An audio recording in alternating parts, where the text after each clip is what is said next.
So sir, ये victims की पहले हम बात करते हैं।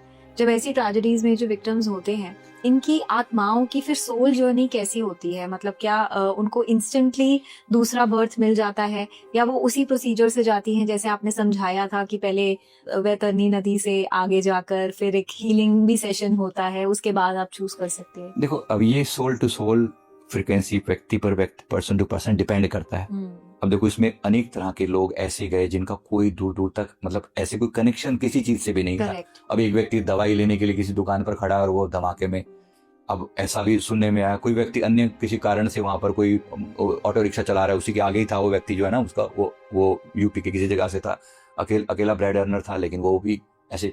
तो अब ये घटना ओवरऑल अगर कहें, उस सोल की इंडिविजुअल जर्नी है। मैं किसी को जनरलाइज करके ये कहूं कि इन सब के कोई अलग ट्रीटमेंट होता है क्योंकि वो किसी ऐसे एक्सीडेंट में गए, नहीं, ऐसा कुछ नहीं है।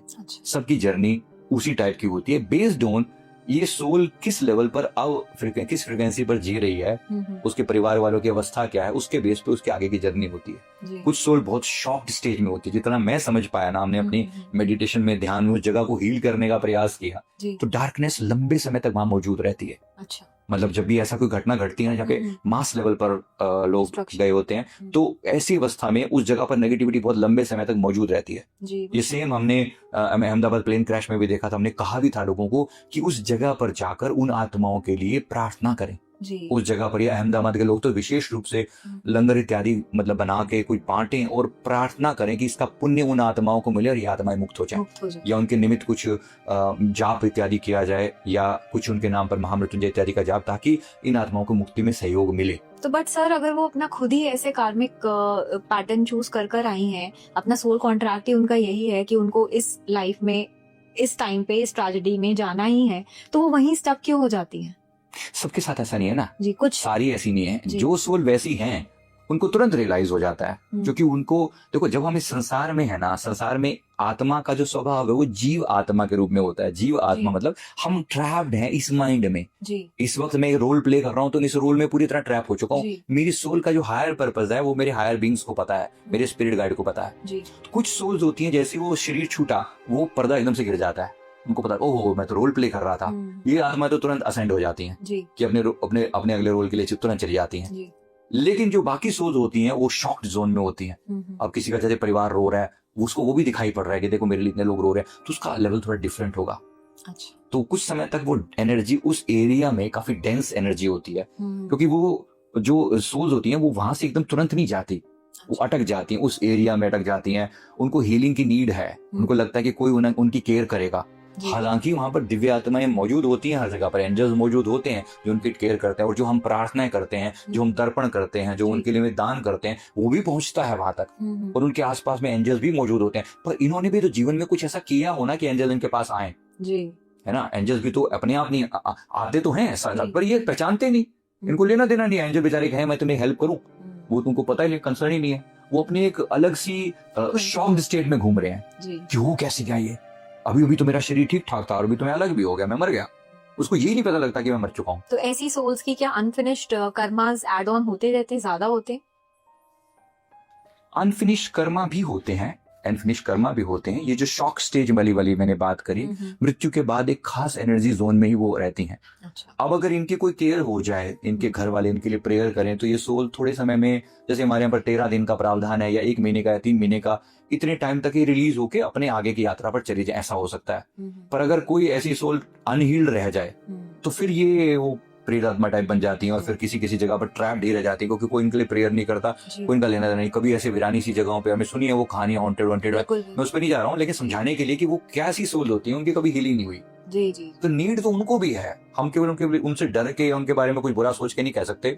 वो भी है, अनहील्ड सोल्स है, वुंडेड सोल्स होती हैं। बाद में अगर उनके लिए हम क्या कर सकते हैं, जहां भी हमें मौका मिले, और जब भी हम जाप करें, मैं सबको बोलता हूँ कि 10 मिनट, सिर्फ 5 मिनट, अगर 10 नहीं हो सकता तो मेरे आसपास में अगर कोई ऐसी सोल है जो अनहील्ड है, ये मैं एनर्जी, ये मैं जाप उनको निमित्त समर्पित करता हूँ, प्रार्थना करता हूँ कि प्रभु इनका कल्याण करें। मेरा एक छोटा सा प्रयास भी, इतना सा जाप भी, इतना सा पुण्य भी उनके जीवन में उजाला ला सकता है। मतलब उनके अब के जीवन में जो उनकी अभी करंट जो वो है एनर्जी है, उसमें उनको एनलाइटन कर सकता है, उनको बाहर निकाल सकता है।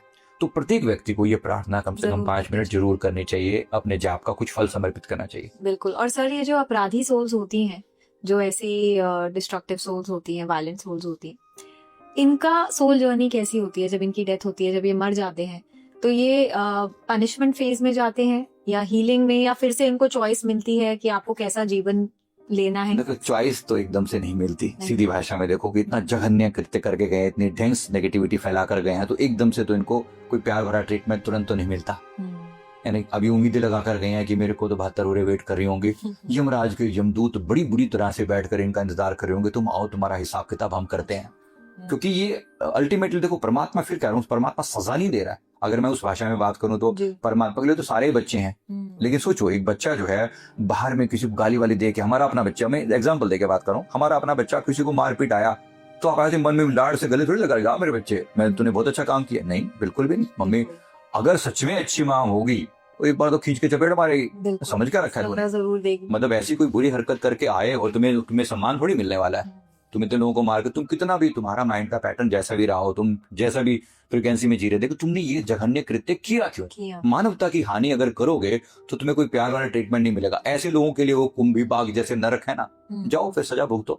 तो जब तुम्हें सच में वो बात हमारे यहाँ कही जाती है ना कि वो मुदगर से मारा जाता है और गर्म तेल के कढ़ाई में डाला जाता है, भी कुछ तो फिर इसी ट्रीटमेंट को डिजर्व करते हैं। क्या उनको धरती पर खुला छोड़ा जा सकता है? क्या दोबारा जन्म दिया जा सकता है? No, never. अगर आप भी जज होते, मान लो कॉस्मिक लेवल पर, क्या पलाव करते? कभी नहीं करते।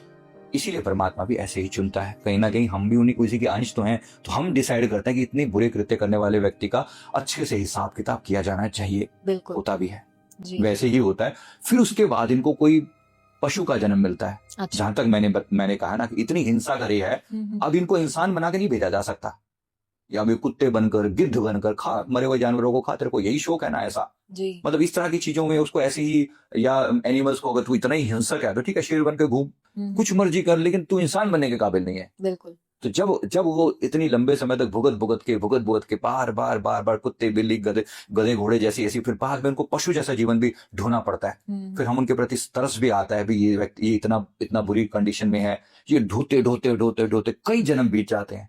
फिर कभी जाके उनके वो 84 लाख यूनिया क्रॉस करने के बाद फिर कभी जाके इंसान का जन्म मिलेगा या नहीं मिलेगा, क्या गारंटी है? जी। तभी कोई कह नहीं सकता। तो ऐसा जघन्य ना कृत्य किया जाए जहां पर मानवता की हानि हो। प्रत्येक व्यक्ति सोच कर कि भाई मेरे कोई भी काम ऐसा ना करूं जिससे मैं इंसानों के प्रति कुछ भी, मेरे से गलती से भी गलती ना हो। हम लोग हमारे यहाँ तो माफी मांगने की परंपरा इतनी ज्यादा है ना, मन से, वचन से, कर्म से। तो मैं बार बार बोलता हूँ कि अगर मेरे से कोई गलती हो भी जाए, गलती से भी गलती हो जाए, हाँ ना, उसके लिए भी हम माफी मांग लेते हैं। यहाँ तक कि हम तो घर में देखो, अगर मच्छरों को मारने के लिए हम वो कुछ डालते हैं ना, उसके लिए भी मन पछतावा करता है कि यार ये भी क्यों मारा। हाँ, नहीं मारना चाहिए था, लेकिन फिर भी हम मच्छरों के लिए भी पछतावा कर सकते हैं, और कोई व्यक्ति इंसानों के लिए भी पछतावा ना करे, इनको लगे कि मैंने सब ठीक किया, तो फिर सजा तो फिर है ही सही।